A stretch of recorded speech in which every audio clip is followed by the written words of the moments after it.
The champagne flute shattered against the marble floor, and Maya Torres knew her carefully constructed lie was about to die with it. For 6 months, she had been invisible, a ghost in an oversized cardigan, hiding behind thick-rimmed glasses and a manufactured stutter. She poured coffee for billionaires who never looked at her face. She cleaned up their messes. She perfected the art of being forgettable. But Dominic Sterling was looking at her now. And the way his dark eyes narrowed told her he had just seen something he shouldn't have. Something that didn't belong to a clumsy barista who made $12 an hour plus tips. He had seen the calluses on her knuckles, the ones that only came from years of wrapping hands and breaking bones. The predator had just realized he was standing across from another predator. And in the world of apex predators, there were only two options: dominate or be destroyed. The executive lounge of Apex Capital occupied the entire 72nd floor of the Sterling Tower in Manhattan's financial district. Floor-to-ceiling windows offered a view of the city that made mortals feel like gods. The furniture was Italian leather. The art on the walls cost more than most people's houses. Even the air smelled expensive, a carefully calibrated blend of sandalwood, old money, and ambition. Maya pushed her service card across the polished marble, keeping her shoulders hunched, her steps deliberately awkward. She had studied the body language of submission for months. Small movements, apologetic posture, eyes always down. She wore her uniform 2 sizes too large to hide the definition in her shoulders and arms. The thick black glasses obscured her peripheral vision, but that was intentional. Weak prey didn't have situational awareness. Weak prey didn't track every exit or count the number of potential threats in a room. And Maya Torres needed everyone in this building to believe she was weak prey. "More champagne," a voice commanded from the center booth. Maya's stomach tightened. It was the VIP section. The Lion's Den. Dominic Sterling sat in the middle of the curved leather banquette like a king on a throne. He was 32 years old and already controlled a hedge fund worth $8 billion.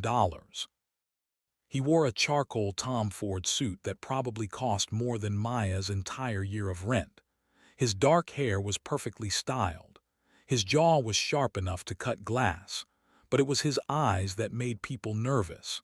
They were the color of black coffee, and they missed nothing. He had built his empire by reading people, by finding their weaknesses and exploiting them with surgical precision. Surrounding him were his inner circle. Marcus Webb, head of security, a former NYPD detective with the build of a linebacker and a scar running down his left cheek.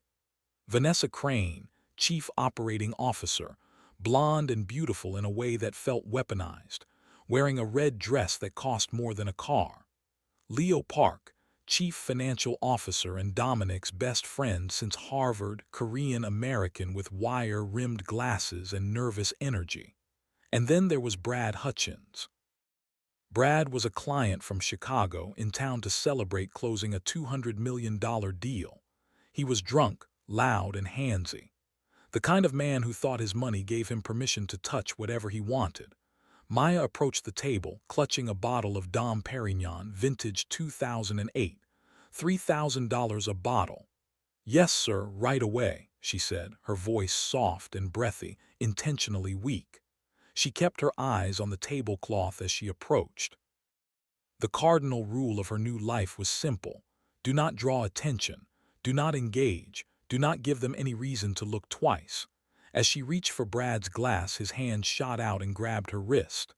"Look at this one, Dom," Brad slurred, yanking Maya off balance. "Pretty face hiding behind those ugly glasses. Why do you hire such frumpy staff in a place like this?" The bottle wobbled in Maya's grip. Her training screamed at her. Break the grip, pivot, drive your elbow into his temple. End the threat. She forced the instinct down, letting herself stumble instead. "Please, sir, let go," she whimpered. "Brad, leave the help alone," Dominic said, though he didn't look up from the contract he was reviewing. His voice was bored, indifferent. He didn't care about Maya's safety. He cared about the noise. "Just having fun, boss," Brad laughed, pulling Maya harder. Come here, sweetheart, take those glasses off. Let's see what you're hiding. The sudden jerk caused the champagne bottle to tilt. Golden liquid, expensive and cold, splashed out in a wide arc. It missed the glass entirely and cascaded directly onto Dominic Sterling's pristine white dress shirt and the lapel of his charcoal suit jacket. The music in the lounge seemed to stop. Every conversation within a 30-foot radius died instantly. Brad released Maya's wrist as if it were on fire. His face went pale. Rocco, I mean Dom, I didn't. Dominic slowly set down the contract. He looked down at the spreading stain on his chest, the champagne soaking through the Egyptian cotton, ruining the fabric. Then he slowly raised his eyes to meet Maya's. For the first time, Maya looked directly at him. His eyes were terrifying, void of emotion, calculating, cold. "Do you know what this suit is made of?" Dominic asked softly. His voice was barely above a whisper, but it carried across the silent room. "I'm so sorry, sir," Maya stammered, dropping into her act. She grabbed a napkin from the table and reached out to help, but Marcus intercepted her hand, squeezing her fingers painfully. "Don't touch him," Marcus growled. Dominic stood up. He was 6'3", towering over her, pure intimidation in a tailored suit. He took the napkin from her hand, wiped a spot of champagne from his chin, and dropped the cloth onto the floor. "Brioni wool," Dominic said. "Custom tailored in Milan. $8,000. And the champagne you just wasted was another 3,000. "I'll pay for it," Maya said, her voice trembling. "I'll work it off, please." Dominic laughed. It was a dry, humorless sound. "You're a barista. You make what, $12 an hour plus tips. It would take you 3 years to pay for this laundry bill." He stepped closer, invading her personal space. He smelled of sandalwood and danger. He was studying her, looking for the fear, waiting for her to cry. That's what they always did. They cried. They begged, they offered him favors, but Maya didn't cry. Behind the thick lenses of her glasses, her eyes remained strangely steady. She was breathing rhythmically, in through the nose, out through the mouth, controlling her heart rate, a technique they taught in Marine Corps boot camp for managing stress under fire. Dominic noticed it. A flicker of confusion passed through his eyes. Most people shook uncontrollably when he loomed over them. She was standing still, too still. Her weight was perfectly distributed on the balls of her feet. Her hands, though they trembled slightly, were positioned in a way that could easily transition into a defensive posture. "You have good balance," Dominic murmured, almost to himself. Then he lashed out. A backhand slap aimed purely to humiliate her, to knock the glasses off her face. It wasn't a lethal strike, just a disrespectful one, a reminder of the power dynamic. It happened in a fraction of a second. Before his hand could connect with her cheek, Maya's head slipped to the left. A microscopic movement, a slip in boxing terms, and her left hand shot up, checking his forearm, redirecting the energy of his blow harmlessly into the air. Silence. Dominic's hand hovered in the empty space where her face had been a millisecond ago. He looked at his own hand, then back at her. Maya realized her mistake instantly. She immediately hunched her shoulders, looking at the floor. "I flinched. I'm sorry." Dominic wasn't buying it. The boredom in his eyes had vanished, replaced by a sharp, predatory curiosity. He had thrown that slap with speed, real speed, the kind that came from years of training in Krav Maga and Brazilian Jiu-Jitsu. A clumsy waitress doesn't dodge Dominic Sterling by accident. "You didn't flinch," he whispered. "You slipped the jab." He released her and turned to Marcus. "Clear the room, everyone out, now." "Boss?" Marcus asked, confused. "I said everyone out," Dominic roared. As the terrified patrons scrambled toward the exits, Dominic turned back to Maya, unbuttoning his ruined jacket and tossing it onto the leather seat. He rolled up the sleeves of his white shirt, revealing forearms corded with muscle and covered in tattoos that seemed at odds with his corporate image. A dragon, a phoenix, symbols of rebirth and destruction. "You owe me $11,000, Dominic said, his voice dropping to a dangerous purr. "Since you can't pay with money, we're going to negotiate a different form of payment." Maya took a step back. "I don't do that kind of thing, sir." Dominic smirked. "Get your mind out of the gutter. I don't want your body in my bed. I want to see what you're hiding under that apron." He pointed to the heavy steel door at the back of the VIP room. "Downstairs, the gym. If you can last 3 minutes in the ring with me without getting knocked out, I'll forget the debt. I'll even give you a tip." Maya's heart hammered against her ribs. The gym, the ring. It was the one place she couldn't go. If she fought, she would reveal herself. If she revealed herself, the people hunting her would find her. "And if I refuse?" she asked quietly. Dominic pulled a silver lighter from his pocket and flicked the lid open and closed. The metallic sound echoed in the empty room. "Then Brad here takes you out to the alley and teaches you a lesson about respecting your betters. And trust me, Brad doesn't know when to stop." Maya looked at Brad, who was cracking his knuckles with a sadistic grin. Then she looked at Dominic. The arrogant billionaire thought he was challenging a barista to a humiliating beatdown. He thought he was the shark in the tank. Maya slowly untied her apron. She took off her glasses, folding them neatly and placing them on the table. Without the frames, her eyes were striking, piercing green, sharp as cut glass. 3 minutes, she said. Her voice was no longer trembling. It was flat, cold, composed. Dominic's smile widened, but there was a flicker of doubt in his gut he couldn't explain. 3 minutes, sweetheart. Try not to die." The basement of Apex Capital was a stark contrast to the velvet luxury above. It was a cavernous space of exposed brick and concrete, smelling of stale sweat, iron, and bleach. In the center stood a regulation-sized boxing ring, the canvas stained with faint dark patches that industrial cleaners couldn't quite remove. This was where Dominic settled disputes that couldn't be solved with spreadsheets and hostile takeovers, where he reminded people that beneath the tailored suits and Harvard MBA, he was still a fighter, still dangerous. Dominic stepped into the ring, bouncing lightly on the balls of his feet. He was good. Maya could see that immediately. He moved with the fluid confidence of a man who trained regularly. He wasn't a professional, but he was a brawler, strong, aggressive, used to winning through sheer force and intimidation. Marcus stood by the bell, looking nervous. Leo had followed them down, clutching his phone, probably ready to call an ambulance.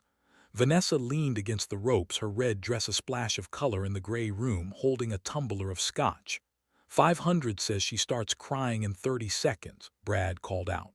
"Make it 1,000, Dominic replied, not taking his eyes off Maya. "Come on, get in."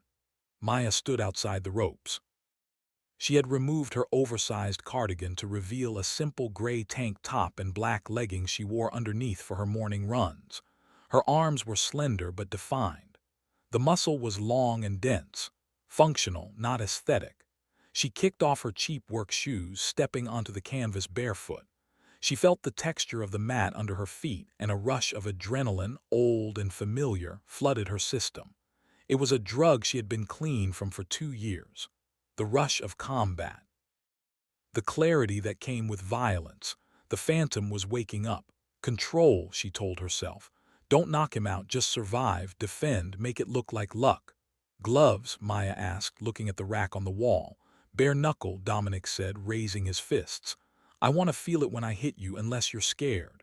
He was trying to provoke her. He wanted her angry, sloppy. Maya didn't respond. She simply walked to the center of the ring and raised her hands. But she didn't adopt a traditional boxing stance. She kept her hands open, palms facing him. A defensive posture that looked amateurish to the untrained eye but was actually a variation of a Muay Thai guard designed to catch and trap. "Time!" Marcus yelled, slapping the canvas.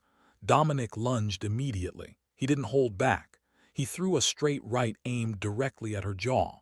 It was a punch meant to end things instantly, to prove his dominance, to make her regret ever stepping into his world. Maya saw the telegraph in his shoulder muscle before his arm even moved. Time seemed to slow down. She could have slipped inside and shattered his ribs with an uppercut. She could have swept his leg and cracked his skull on the canvas. Instead, she did the bare minimum. She ducked frantically, making it look like a panic reaction. Dominic's fist sailed over her head, the wind of it rushing past her ear. "Slippery," Dominic grunted. He turned and swung a heavy left hook.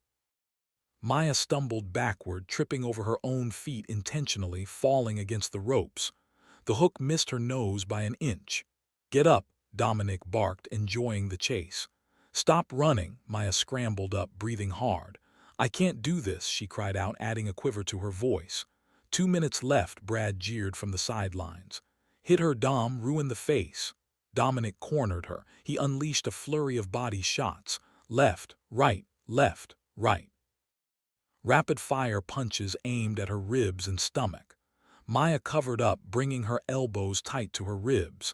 This was the shell defense. To Dominic, it looked like she was cowering. In reality, she was catching every punch on her forearms and elbows, protecting her vital organs. "He hits hard," she noted analytically, her Marine training kicking in. "Good power, poor accuracy. He overcommits his weight, leaves his liver exposed." One of Dominic's punches slipped through her guard and grazed her cheekbone. The skin split.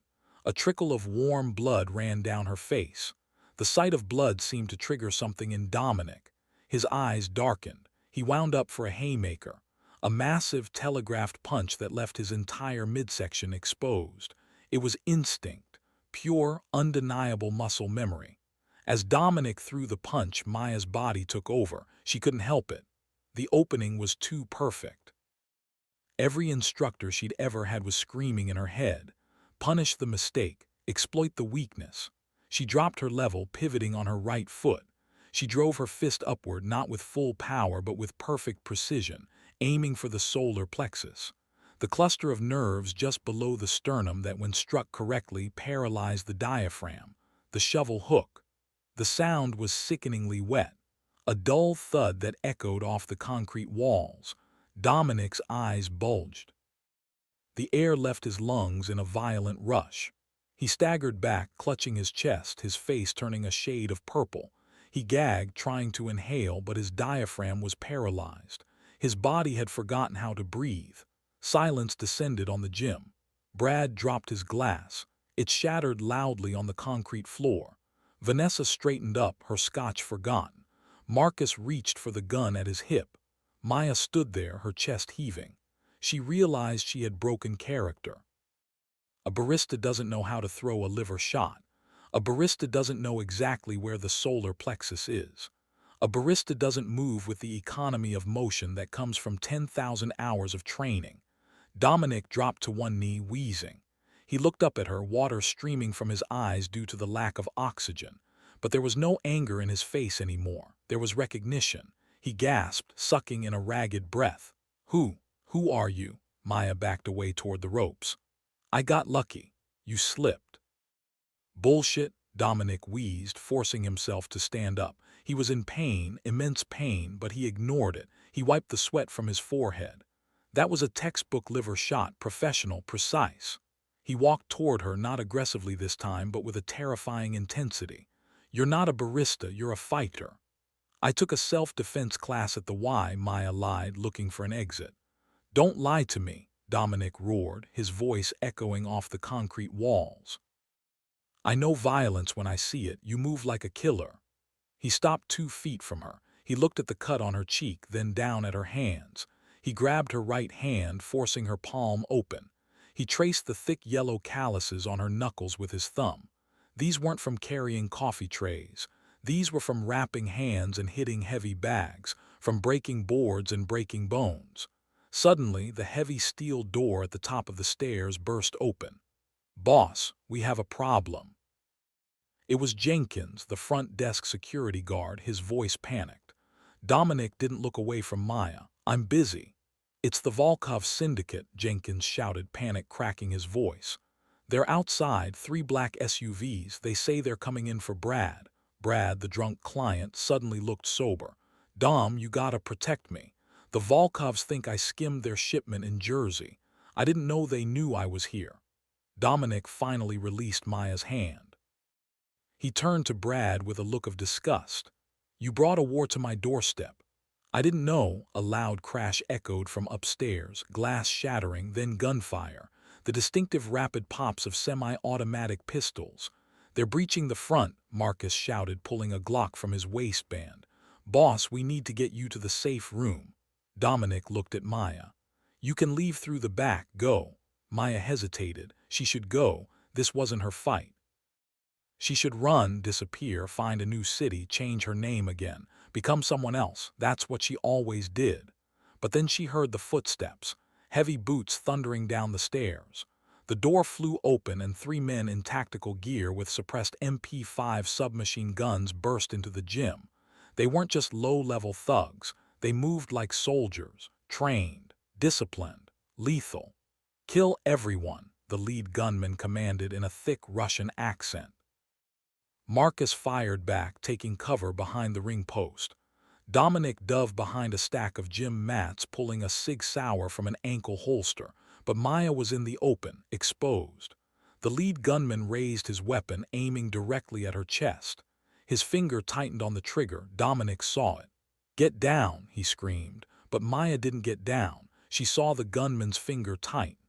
She saw the angle of the barrel. She calculated the distance. 15 feet. In the world of ballistics, that was a lifetime. In that moment, Maya Torres died, and Captain Maya Torres, United States Marine Corps Force Reconnaissance, was reborn. She didn't run away from the gun. She ran toward it. The distance between Maya and the lead gunman was 15 feet. In a normal world, that was an insurmountable gap. In a world where bullets traveled at 1,200 feet per second, it was a death sentence. But Maya moved with a burst of speed that defied physics. She propelled herself off her back foot like a sprinter leaving the blocks, her body low, her center of gravity perfect. The gunman, a seasoned mercenary named Dmitry Volkov, adjusted his aim. He expected her to zigzag. He expected her to dive for cover. He didn't expect a frontal assault. By the time his brain registered her trajectory, she was inside the dead zone. The space too close for a long rifle to be effective. Maya slapped the barrel of the MP5 upward with her left palm. The gun discharged, sending a spray of bullets into the concrete ceiling. Dust and debris showered down on them. Simultaneously, she stepped in, driving her right elbow into Dmitry's throat. The sound of cartilage crushing was audible over the ringing gunshots. A wet, terrible sound. Dmitry dropped the weapon, clutching his neck, choking on his own collapsed windpipe. His eyes went wide with shock and terror. Maya didn't pause to watch him fall. She caught the falling MP5 by the strap, spun around, and used Dmitry's slumping body as a human shield. The other 2 gunmen opened fire. Bullets thudded into Dmitry's tactical vest, jerking his body violently against Maya's back. She could feel the impacts, the force, the weight of death. Dominic, watching from behind the stack of mats, felt a chill run down his spine that had nothing to do with the temperature. He had seen professional hitmen work. He had seen Mossad agents in Tel Aviv and Bratva enforcers in Moscow during his international deals. But he had never seen anything like this. This wasn't brawling. It was geometry. It was physics. It was the absolute efficiency of movement. Every action had a purpose. Every motion was calculated. Maya dropped to a knee, peering around Dmitry's waist. She didn't spray and pray. She fired 2 single shots. The first shot hit the second gunman, a heavy-set man near the door, directly in the forehead. He dropped like a puppet with cut strings. The second shot missed. The third gunman, realizing the tide had turned, scrambled for cover behind the ring. He leveled his weapon at Marcus, who was pinned down and reloading. "Marcus, move!" Dominic screamed, breaking cover to provide suppressing fire. But Maya was faster. She tossed the empty submachine gun aside and sprinted toward the ring. She vaulted over the top rope, a move that required immense core strength, and used the momentum to swing her legs out. A flying scissor kick.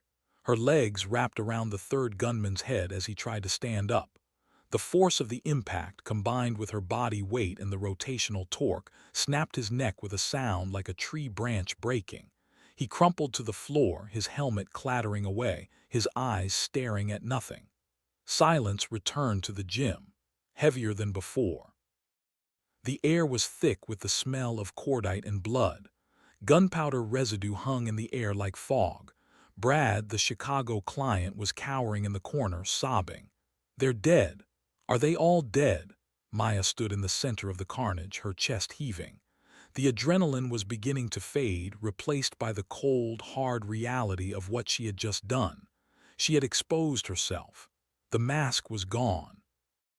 The carefully constructed lie of Maya Tor's clumsy barista had died in this basement along with 3 Russian mercenaries. She turned to look at Dominic. Dominic slowly lowered his pistol.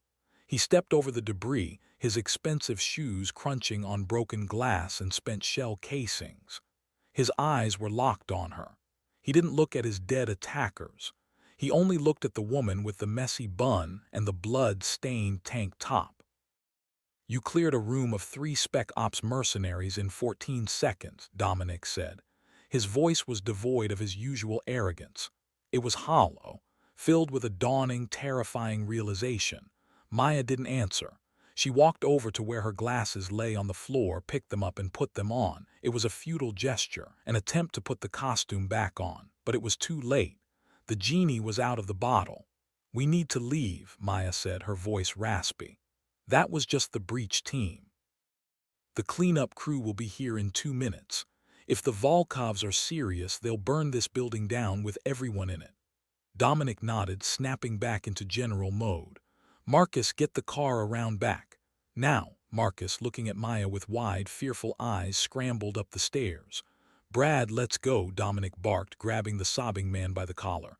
"I can't walk. My legs are jelly," Brad wailed. Dominic slapped him hard across the face.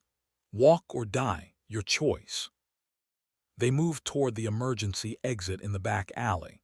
Maya took point, moving with the tactical precision of a soldier clearing a hostile building. She checked corners, she cleared hallways. She signaled for them to move with hand gestures that were pure military. Dominic watched her back. He noticed a tattoo on her right shoulder blade, partially visible through the tear in her tank top. It was a black chess piece, a knight, the symbol of a warrior who moved in unexpected ways. The memory hit him like a freight train. 2 years ago, a story from his cousin in Berlin. An underground fight ring where a woman had defeated the heavyweight champion of the European circuit. They called her the Phantom. She fought in a mask, she never spoke. She vanished after the fight, leaving behind a trail of broken men and a legend that she was a ghost. Dominic felt a strange sensation in his chest. It wasn't fear anymore. It was fascination. The clumsy, frumpy barista he had tried to bully was the most dangerous woman on the continent, and she was currently the only thing keeping him alive. The safe house wasn't a house. It was a fortress in the sky. A penthouse apartment on the 90th floor of the Steinway Tower overlooking Central Park. The windows were bulletproof polycarbonate, 3 inches thick. The walls were reinforced with Kevlar panels. The elevator required a retinal scan to access, and there were panic buttons in every room connected directly to a private security firm. Marcus collapsed onto the leather sofa, bleeding from a graze on his arm. Brad immediately ran to the bar, pouring himself a drink with shaking hands, the ice rattling in the glass. Dominic didn't sit. He paced the floor, his energy kinetic and angry. He had lost control of the situation, and Dominic Sterling never lost control. Maya stood by the window, looking out at the city lights. Manhattan stretched out below them like a circuit board, millions of lives unaware of the violence that had just unfolded in the financial district. She had refused to sit down. She still held the gun she had taken from one of the fallen mercenaries, though she had lowered it. She looked out of place in the ultra-modern luxury, covered in grime and sweat, barefoot and bruised, a warrior in a palace. "Put the gun down," Dominic commanded, turning to face her. "You're safe here," Maya turned slowly. "Safe is a relative term, Mr. Sterling. You have a leak. The Volkovs knew exactly where you were and who you were with. That implies someone in your inner circle sold you out." Brad choked on his drink. "Don't look at me, I almost died." "I'm not looking at you," Maya said coolly. "You're too incompetent to arrange a hit like that. You were the bait, not the architect." Dominic narrowed his eyes. You talk a lot for a mute waitress. He walked over to a polished mahogany table and threw a towel at her. Clean yourself up, you're bleeding. Maya caught the towel but didn't move to wipe the blood from her cheek. I need to go. I settled your debt. I saved your life. We're even. Even? Dominic laughed, a harsh, barking sound. You think you can just walk out of here? You just killed 3 men in my basement. The police will be swarming Apex Capital. Your face is on the security cameras. I erased the tapes, Maya said calmly. Before I came upstairs to the VIP room, I looped the security feed. Old habit. Dominic stopped pacing. He stared at her, genuinely impressed. Who are you? I'm nobody. Liar. Dominic closed the distance between them. He stopped inches from her, using his height to try and intimidate her, but she didn't flinch. She met his gaze with that same terrifying green intensity. I saw the tattoo, Dominic whispered. The knight on your shoulder. Maya's eyes widened slightly. It was the first crack in her armor. Berlin, Dominic continued, watching her reaction closely. 2 years ago, the Iron Pit, you fought a man named Dragos. He was 300 pounds of steroid muscle. You broke his femur in the second round. Maya remained silent, her jaw tight. They called you the Phantom, Dominic said, savoring the name. Rumor was you were ex-special forces, or maybe a rogue intelligence asset. You disappeared after you refused to throw a fight for the local syndicate. They put a bounty on your head, 5 million euros. He leaned in closer, his lips brushing her ear. Is that why you're hiding in New York, wearing ugly glasses and spilling wine on my suits? Because half of the European underworld wants you dead. Maya shoved him back. It was a hard, forceful push that sent him stumbling a few steps. You don't know what you're talking about. I know exactly what I'm talking about, Dominic countered, regaining his balance. And I know that if I make one phone call to my contacts in Berlin, a hit squad will be on a plane within the hour to collect that bounty. Maya raised the gun. Don't threaten me, Dominic. I'm not threatening you, Dominic said, raising his hands in mock surrender. I'm offering you a job. Maya blinked. What? The Volkovs are coming for me, Dominic said, his voice turning serious. They broke the truce. This is war. I have soldiers, I have hitmen, I have muscle like Marcus, but I don't have you. He gestured to her.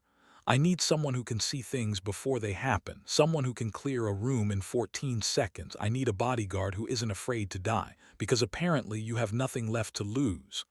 I'm not a bodyguard, Maya spat, and I don't work for criminals. You are a criminal, Dominic pointed out. You just killed 3 people. And you're hiding from a past that is undoubtedly bloodier than my present. He walked to the bar and poured a glass of water. He held it out to her. Here's the deal, Maya, or whatever your real name is. You stay with me. You help me crush the Volkovs. You protect my back until this war is over. And in return, Maya asked, eyeing the water. She was parched. Her throat felt like sandpaper. In return, Dominic said, his eyes locking onto hers with burning intensity, I use my resources to wipe your slate clean. I have people in Interpol, I have hackers who can scrub databases, I can make the bounty disappear, I can give you your life back, a real life, not this shadow existence. Maya hesitated. It was the one thing she wanted more than anything. Freedom, to stop looking over her shoulder, to stop wearing the mask of the clumsy girl, to stop running. How do I know I can trust you? She asked. You can't, Dominic admitted brutally. But right now I'm the only option you have. You walk out that door, you're alone against the Volkovs, the police, and the people hunting you from Europe. You stay here, you're under the protection of the Sterling family and everything I've built. Maya looked at the gun in her hand, then at Dominic. She was tired of running. She was tired of hiding. And strangely, despite his arrogance, despite his cruelty in the club, there was something about Dominic Sterling that drew her in. He saw her. For the first time in years, someone actually saw her. Not the ghost, not the phantom, but the woman beneath the violence. She engaged the safety on the pistol and placed it on the table. If you cross me, Maya said, her voice dropping to a lethal whisper, I won't break your leg. I'll stop your heart. Dominic smiled. It wasn't the smirk of a bully this time. It was the smile of a king who had just found his queen. I'm counting on it, he said. Suddenly, Marcus's phone vibrated loudly on the glass coffee table. He picked it up, read the text, and turned pale. "Dom," Marcus stammered. "The news, it's all over the news." Dominic grabbed the remote and turned on the giant flat-screen television on the wall. Breaking news flashed across the screen in red letters. A reporter stood outside Apex Capital, blue lights flashing behind her, police tape cordoning off the building. Massacre at the exclusive Manhattan investment firm. Police have identified the owner, Dominic Sterling, as a person of interest, but sources say they are also looking for a woman, a barista believed to be an accomplice. The screen changed to show a grainy photo from a traffic camera. It was Maya and Dominic running into the alley. It was blurry, pixelated, but her face was visible. Clear enough for facial recognition software, clear enough for the people hunting her. "They have your face," Dominic said grimly. "The hunt is on." Maya stared at the screen. Her anonymity was gone. The ghost was public. The phantom had a face. "We need to move," Maya said, her mind already shifting into tactical mode. "This place is too high profile. If the police know, the Volkovs know. And if the Volkovs know, the people from Berlin know." "I have a villa in the Hamptons," Dominic said. "Fortified, private security." "Too obvious," Maya countered. "They'll expect you to go to ground in a fortress. We need to go somewhere they won't look, somewhere public but invisible." "Where?" Dominic asked. Maya looked at him, a spark of challenge in her eyes. "My apartment in Queens. It's a dump, no security, no doorman, and nobody knows it exists." Dominic looked at his $3,000 shoes, then at the dirt on Maya's leggings. The king of New York hiding in a Queens tenement. It was absurd. It was insulting. It was perfect. "Fine," Dominic said. "Take me to your castle, princess." The ride to Queens was a study in tension. They had abandoned Dominic's conspicuous armored SUV 3 blocks from Apex Capital, swapping it for a stolen Honda Civic that Maya hotwired in under 30 seconds. She had learned the skill from a Marine buddy who grew up in Detroit. Dominic sat in the passenger seat, his knees pressed against the dashboard, looking like a caged tiger in a cardboard box. Marcus was squeezed into the back with a trembling Brad. They had left Vanessa and Leo behind with instructions to cooperate with the police and act shocked. They parked 2 streets away from a crumbling brick tenement building in Astoria. The neighborhood was quiet. The air smelled of exhaust fumes and damp pavement. Graffiti covered the walls. A homeless man slept in a doorway, wrapped in a dirty blanket. "This is it?" Dominic asked, eyeing the graffiti-sprayed front door. "I own storage units nicer than this." "It has 4 exits," Maya replied, killing the engine. "Thin walls so I can hear movement, and neighbors who don't ask questions. Get out, keep your heads down." The apartment was a 4th-floor walk-up. The stairwell smelled of urine and mildew. The walls were covered in peeling paint. Somewhere above them, a baby was crying. Maya's apartment was a studio barely larger than a prison cell. A single mattress lay on the floor, neatly made with military precision. A small table held a laptop and a stack of burner phones. There were no pictures on the walls, no decorations, no plants, no evidence that a human being actually lived here. It was the home of a ghost, someone ready to leave in 5 minutes and leave no trace behind. Marcus stood by the door, his massive frame blocking the peephole. Brad slumped into the only chair, nursing a bottle of vodka he had smuggled from the penthouse. Dominic walked to the window, peering through the blinds. "If the Volkovs find us here, we're trapped. It's a fatal funnel." "They won't find us unless someone tells them where we are," Maya said, casting a sharp glance at Brad. She moved to a loose floorboard near the kitchenette, pried it open, and pulled out a first aid kit that looked more like a trauma bag from a war zone. Tourniquets, quick clot gauze, morphine auto-injectors. "Take off your shirt," she ordered Dominic. Dominic raised an eyebrow. "At least buy me dinner first. You took a liver shot that dropped you to your knees and you hit the floor hard during the firefight. I need to check for internal bleeding." Dominic unbuttoned his stained dress shirt and let it drop. His torso was a map of violent history, scars from knives, a puckered bullet wound near his left shoulder, wire marks on his wrists from a kidnapping in Moscow 5 years ago. But currently, a massive darkening bruise bloomed across his ribs where Maya had punched him. It was the color of a storm cloud, purple and black and angry. She put on latex gloves and began to palpate the area. Her fingers were cool and firm, clinical. When she pressed against his lower ribs, Dominic hissed in pain. "Nothing's broken," she concluded, applying a cooling gel.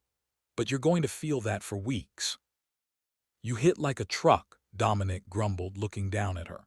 She was so close he could smell the faint scent of vanilla beneath the gunpowder and sweat. Without the oversized uniform, without the act, she was captivating. Her movements were economical, intelligent, every action had purpose. "I pulled the punch," Maya murmured, taping a bandage over a cut on his shoulder. "If I had thrown it with full hip rotation, I would have ruptured the organ. You'd be dead." Dominic caught her wrist. The air in the tiny room suddenly felt heavy, charged with static electricity. "Why didn't you?" he asked. Maya looked up, her green eyes locking with his. "Why didn't I kill you? Yes, you hate men like me, arrogant, violent. I treated you like garbage." "You did," Maya agreed. "But you didn't look at me with pity. You looked at me with challenge. And when the shooting started, you tried to protect me. You told me to get down." She pulled her hand away gently. "I'm used to men using me as a shield, Dominic. You're the first one who tried to be the shield for me." Dominic fell silent. He watched her move around the small room, checking the locks, turning off the lights so they wouldn't cast shadows on the blinds. He realized he was seeing the real woman beneath the layers of trauma and survival instinct, and he wanted to know everything. "Who taught you?" Dominic asked into the darkness. "Berlin is where you fought, but where did you learn to shoot?" To slip a jab like that, Maya sat on the edge of the mattress, cleaning the stolen pistol with practiced efficiency. Field stripping it, checking the firing pin, reassembling it. "My father," she said quietly. "He was military, he wanted a son, he got a daughter, so he decided to build the son he wanted out of the daughter he had." "Is he still alive?" "No," Maya said, her voice flat. "I killed him." The admission hung in the air like smoke. Brad snored loudly in the chair, oblivious. Marcus shifted by the door, pretending not to hear. Dominic didn't flinch.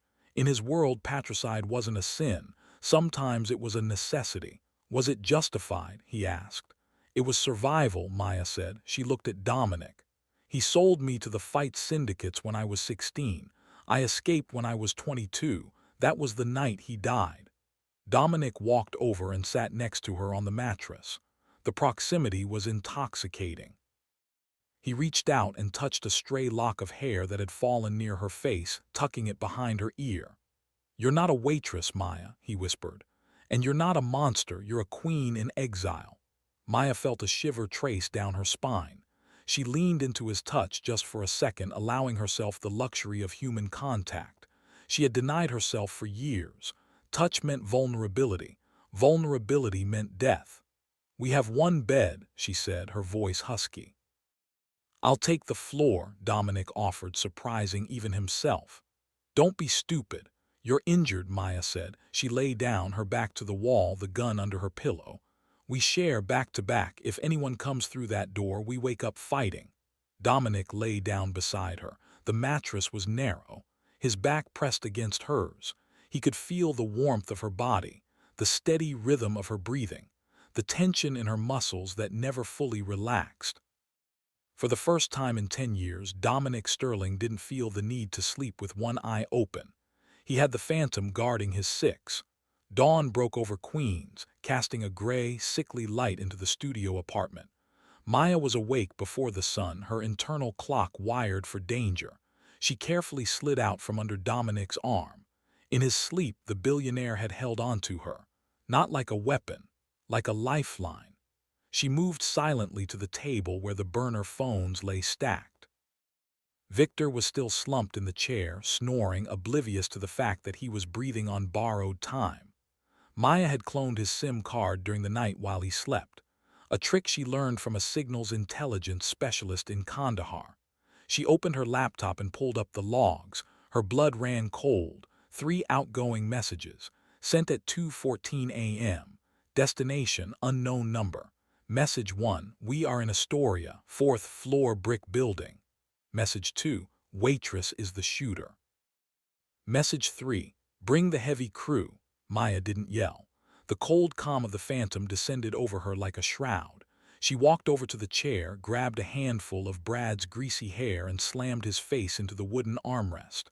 Brad woke with a shriek, blood pouring from his nose. Dominic was up instantly, gun drawn, his body moving before his mind fully processed the threat. Stella, what is it? He sold us, Maya said, throwing the laptop onto Brad's lap. Dominic read the screen. His face went stone cold.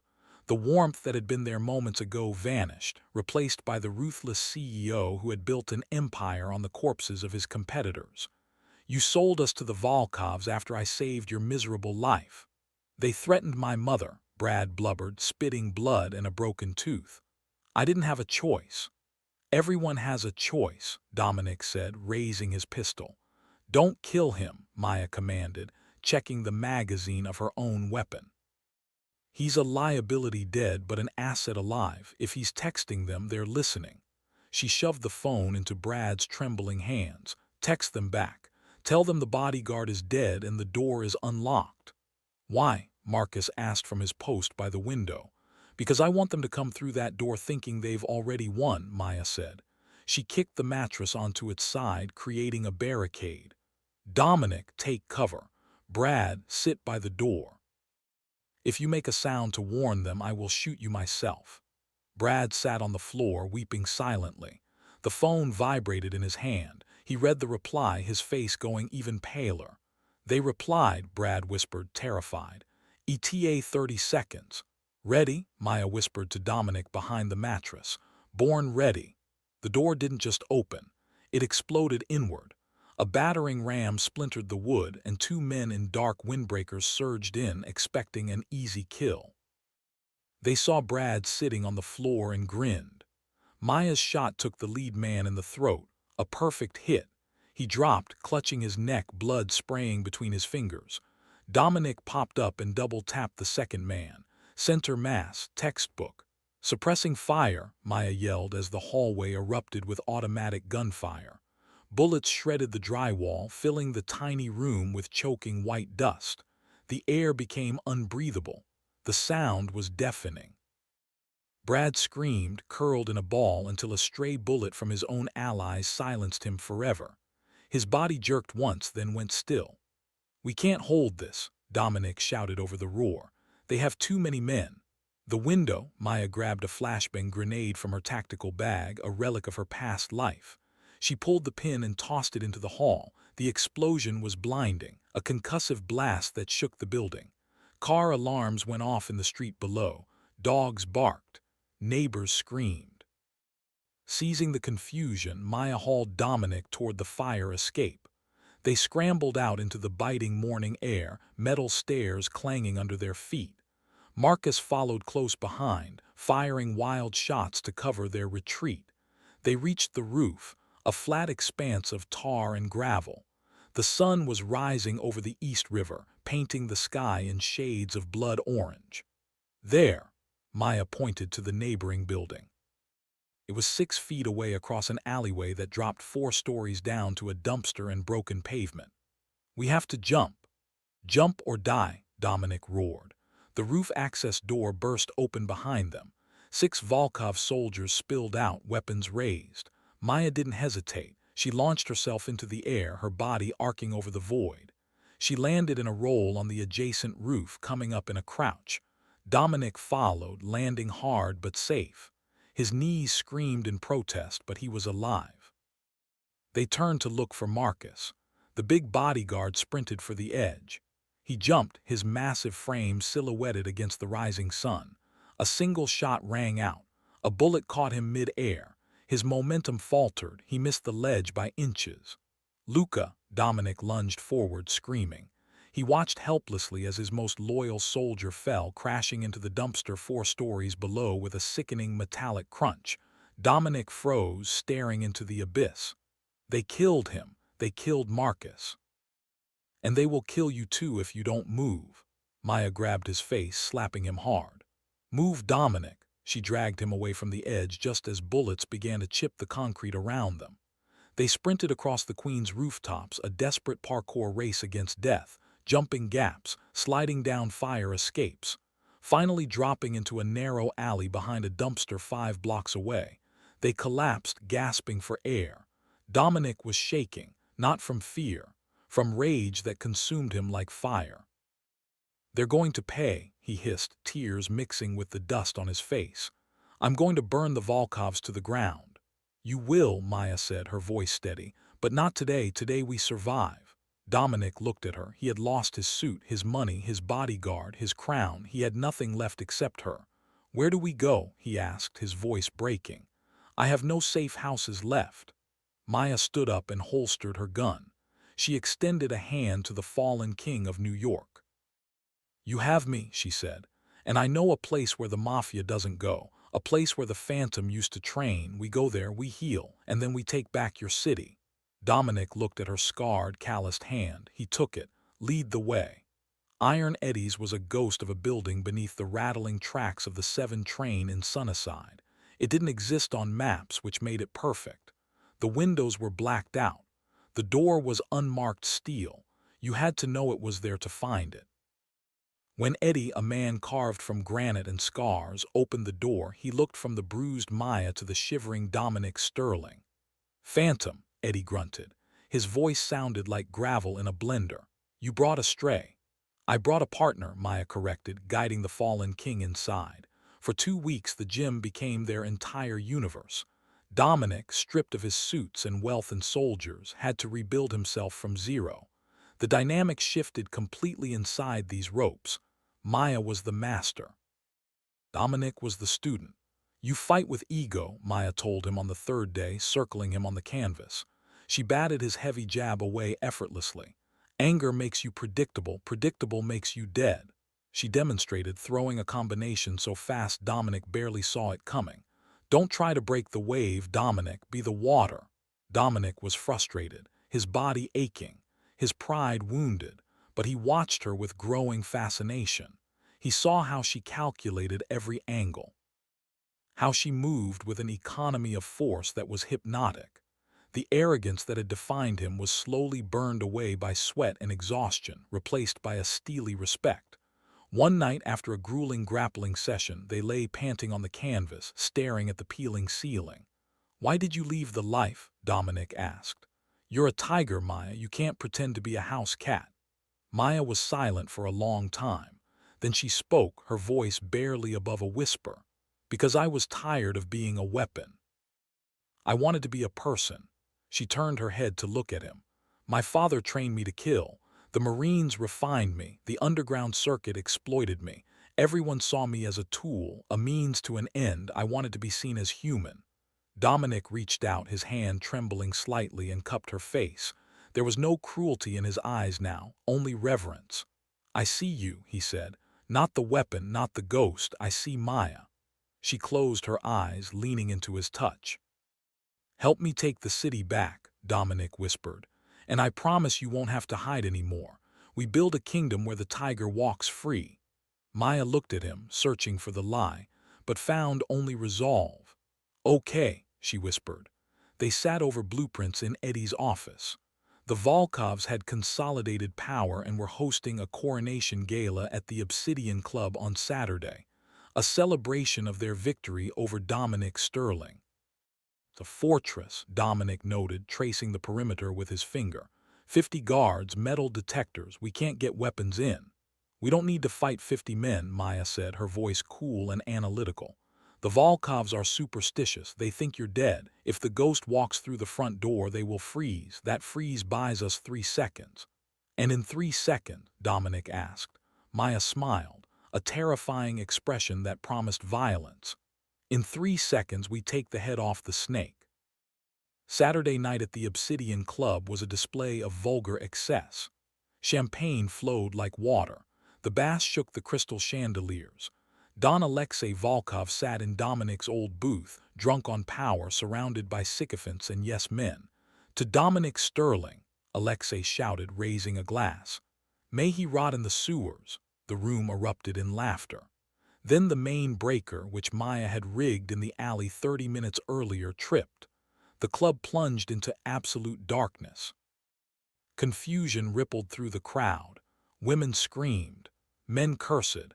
Guards fumbled for flashlights. 10 seconds later, the emergency lights flickered on, bathing the room in an eerie red glow. Standing in the center of the dance floor was Dominic Sterling. He was clean-shaven, wearing a vintage tuxedo borrowed from Eddie. He looked untouched, immortal, a ghost returned from the dead. Beside him stood a woman in a sleek backless black dress, her hair loose, holding a suppressed pistol she had lifted from the coat-check girl in the confusion.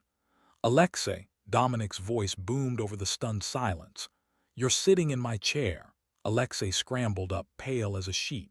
You're dead, we killed you. I was, Dominic said, walking slowly toward the VIP section. The crowd parted like the Red Sea. But I didn't like the accommodations in hell. Kill him, Alexei screamed, his voice cracking. Kill them both. 4 guards near the booth drew their weapons. Maya didn't hesitate. She kicked a heavy table onto its side, creating instant cover. Go, she shouted. Dominic didn't cower. He vaulted the table, moving with a speed he had never possessed before. The lead bodyguard, a giant named Dmitri, swung a massive haymaker. Old Dominic would have blocked it, taken the hit, relied on his strength. New Dominic slipped the punch. A microscopic movement to the left. As Dimitri's momentum carried him forward, Dominic drove his fist into the man's liver, the shovel hook. Dimitri collapsed instantly, gasping for air, his body betraying him. Maya was a whirlwind beside him, covering his blind spots. She used a champagne bottle to smash a knife from a guard's hand. She drove a high heel into another's knee, shattering the kneecap. She wasn't fighting. She was dancing, a ballet of violence. Within 30 seconds, the guards were groaning on the floor. Dominic reached the VIP booth. Alexei fumbled for a gold-plated revolver, but Dominic grabbed his wrist, twisting until the bone snapped with a sickening crunch. Dominic slammed Alexei's face into the table amidst the spilled champagne and broken glass. You broke the truce, Dominic whispered into Alexei's ear. You killed Marcus. You tried to hunt us like animals. Please, Alexei sobbed. I'll give you everything, just let me go. Dominic looked at Maya. She nodded once. You don't get to leave, Alexei, Dominic said, straightening his tie. I'm not going to kill you, that's too easy. Sirens wailed in the distance, growing louder. I planted your private ledgers on the FBI server 5 minutes ago, Maya said, holstering her weapon. Money laundering, human trafficking, arms deals. You'll rot in a supermax for the rest of your life. Dominic leaned close to Alexei's ear. A slow death, that's what you deserve. 3 months later, the Obsidian Club had been renovated. Velvet was gone, replaced by sharp modern leather. The fear was gone, replaced by respect. Dominic stood on the balcony, looking down at his kingdom. The city stretched out before him, a million lights in the darkness. The door opened and Maya walked in. She wore a tailored suit that matched his, cutting a sharp silhouette against the city lights. She handed him a glass of sparkling water. The Russians agreed to the new terms, she said. No weapons, only cybersecurity contracts. Legitimate business. Good. Dominic set the glass down and pulled her close, his hands resting on her waist. He looked at her, really looked at her, not as a weapon, not as a waitress, but as his equal. You know, he murmured, a playful glint in his eye, I still owe you $11,000 for that suit you ruined. Maya laughed, a sound that was rare and beautiful. I think we're even, Dominic. I saved your life, you saved mine. No, Dominic said softly. I didn't save you, I just gave you a bigger arena. He kissed her. It wasn't the kiss of a boss and a subordinate. It was the kiss of 2 predators who had finally found the only other creature on Earth who understood them. The waitress was gone. The phantom was retired. Now she was the queen. And God help anyone who challenged the throne.